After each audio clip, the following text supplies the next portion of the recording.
original version of Breakups to Makeup was one long verse. That all the lyrics you hear on that song, they wasn't spread it out at first. It was all straight. You know what I mean? That's crazy. That's crazy. So then, given that that was a not only a single but a video, D'Angelo was in it. How did that change your work? Were were more people getting at you because of that, or was it more or less the same? Like, what was happening? My whole life literally turned like that overnight when that Method Man video came out, man. Like the legendary Hype Williams directed the video. Now, Tone and Pope, when they told me Meth was making it his second single, I thought they was lying again. I'm like, man, Meth ain't gonna make that a single. So the first song came out from the Takao album. I forgot the name of the song. You know, the real dark, gloomy video Mhm. with him, dressed up with The like on some Judgment Day? future. Judgment Day? But that joint had came out first, right? I couldn't hear that beat song coming after that. So I thought they was lying. Then I wound up going to a meeting at Def Jam with some other guys I know. And I seen Russell Simmons there. I was in a meeting with Russell Simmons, Kevin Lyles, and Leora Cohen. And DJ Clue was in there coincidentally that day. So I seen Russell Simmons. I told him I made that Method Man joint. And in the hallway, he was like, yo, that's Meth's second single. We doing a video in 2 weeks. Hype Williams doing a video. I'm like, oh shit. So when we finally did the video, Tone hit me up like, yo, I can't make it. I'm gonna be in the Aspens with Will Smith. I want you to go through the video shoot and get up in there. Because originally Tone was supposed to go through there and be in there. So Tone looked out for me and let me go instead. So I wound up going through the video shoot and I was just on the set. You know what I'm saying? Then when it was time for them to do the scene with the ex-boyfriend, there was another guy that was with me that was supposed to do the scene that he knew Hype Williams. He was from Queens. He knew Hype Williams. So Hype was looking out on some, yo, you want to do the boyfriend scene? So the nigga that was with me, like, hell yeah. So it was originally supposed to be him. And then literally, when it was time to do one of the scenes, Meth like, hold up, yo, hold that. So I like, yo, yeah, he the boyfriend. He gonna do the scene. Meth like, man, fuck that. Let Karan do that shit. Where Karan at? Man, fuck that, man. Karan gonna do that shit. He made the beat. What? Then I want Karan to do it. And I'm like, oh shit, startled, like put on the spot.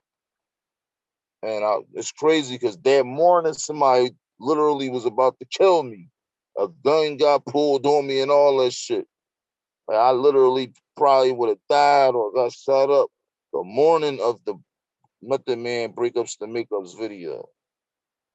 And later that day, I went to New York and I was in a Method Man Hype Williams video.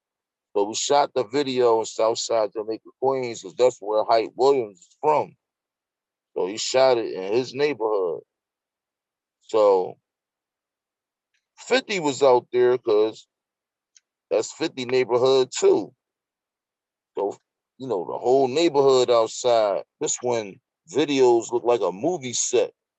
This was before you had the little small digital cameras. You know what I'm saying? You don't need a whole bunch of stuff. Like back then, the videos had $1 million budgets.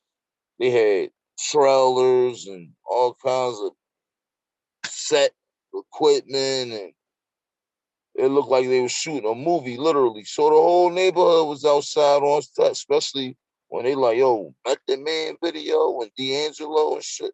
So everybody was outside. So when I went to the video set, 50 was there. So 50 seen me, he like, yo, da da da. We linked up because we was both track masters together. That was my nigga. We already knew each other from being in track masters together.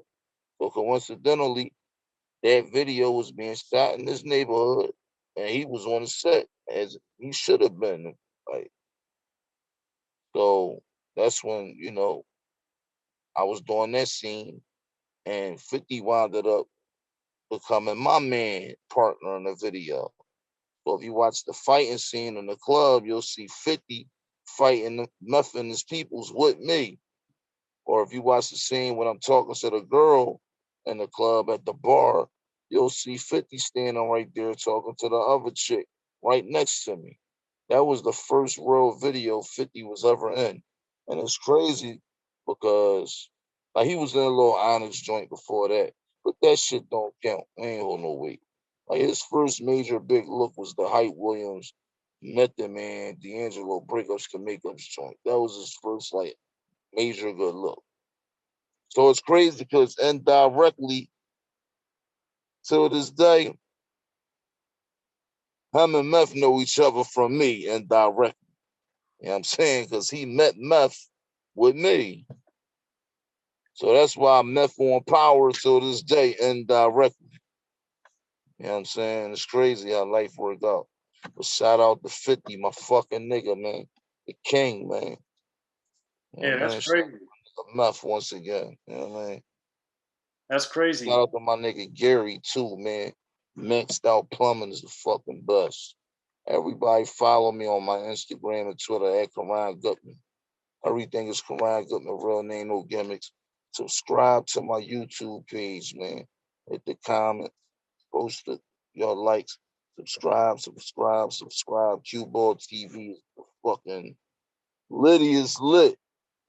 Yeah, I mean, subscribe. You get all kind of crazy content and hip hop stories and gems and just wild shit. Me wilding on niggas, all kinds of exclusive footage. Go to Cue Ball TV, type in Karan Goodman, man. Cue Ball TV. Subscribe, man. Follow me on my Instagram. Everything is Karan Goodman. Sorry, I had to let that in there. It's all good, man. Well, let's. I got one or two more things because I just saw what time it was. But the other thing, another thing I was really interested was the Slick Rick, the Me and Nas Bring It to Your Hardest, um, because the two Nas and Slick Rick. So were you in the studio with them for making that song at all? Nope, I wasn't even in the studio when they did that joint. And it's crazy how that song came about, right? Because Slick Rick was working on his new album. And shout out to Bemmy, man. You know, Bemmy from Queens, Waka Flocka Uncle, Supreme Team Bemmy. Coincidentally, he was A&R and Slick Rick album. He was the A&R at Def Jam at that time. So him and Tone was cool. So, him and Tone, they was dealing with each other. So Tone, like, yo, what I'm saying, Bemmy got us doing a joint for Slick Rick. He need a beat to this Slick Rick song. So I'm like, yeah, all right. So Tone, like, yo, I need to, give me some beats for Slick Rick. So I gave him beats. They wound up taking Slick Rick vocals off another song he had there to a different beat, him and Nas. And they flew his vocals in over my beat and mixed it like that. And then Tone just say my name at the beginning when the song first come on. I mean, he like, yo, Karan, as soon as the joint drop. So if you notice, Nas verse a little off beat because they flew it in there. Like he originally didn't rap to that beat. That was all linked up. You know what I'm saying? That's So that's great. how that whole breakups to makeups joint scam. But it's crazy because when I laid the beat, 50 was with me. We was at Polk House in Jersey and shit, Fort Lee. 50 was there that day. I came through. So Polk like, yo, I need you to dump some beats. We got a lot of projects we working on. You know what I mean? We gonna get you some work. So I want you to come through my house and dump some tracks just in case somebody pick one of them. I already got them dumped. I could just go in the studio. Cause this was before Pro Tools, when a nigga can just throw a beat in Pro Tools and loop it in 2C. I mean, if you wanted a beat, the beat had to get dumped, literally. So he like, yo, dump all the beats that, you know, play for niggas, and, you know, just in case if they pick them, I already got them dumped. That was one of the beats he told me to come to his house and dump that day when 50 was there. Now, the whole time, Meth had already picked it. He just wasn't telling me. Because I only dumped 2 beats that day. And the 2 beats that I dumped that day was Breakups to Makeups beat and the Me and Nas Bring It to Your Heart is Slick Rick and Nas beat. How coincidental is that? That's amazing. Wow. All right.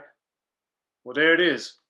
Well, man, Karan, thanks for coming through to Unique Access, man. We really appreciate it. And we'll get you back on so we can keep talking, because there's a lot of other stuff to go through. But really appreciate your time, man. Thank you for coming through. No doubt. I appreciate you having me, man. I mean, big ups, yo. Much, much love, man. Shout out to my nigga Doggy Diamonds, too, man.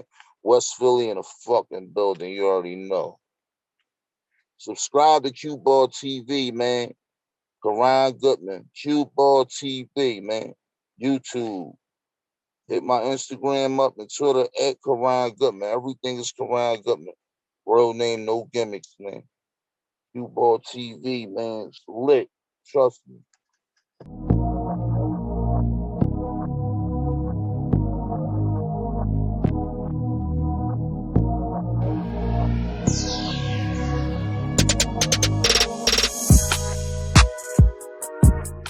Be sure to check out the History of Gangster Rap by Soren Baker. He's official. History of Gangster Rap features exclusive interviews with Ice-T, Snoop Dogg, MC Ren, the D.O.C, and dozens of others. The History of Gangster Rap, a definitive look at how Los Angeles changed rap forever. In Los Angeles, the streets definitely set the tone of the hip-hop music. At 19, I got a $50,000 car. My whole angle always was, I'll be street, but I will always tell you the horrors that go along with this life. There will be penalties and casualties for just wearing the wrong color in somebody's neighborhood. And once gangster rap made it from the streets to the TV, the genre exploded. With Fab 5 on Yo MTV back with NWA. Yo MTV, it just catapulted us from being local heroes to national gangbang rappers. The History of Gangster Rap discusses it all from 1980 up till today. It's always gonna be shit happening in the streets. You know what I mean? So it's always gonna be something to talk about. The History of Gangster Rap in stores now.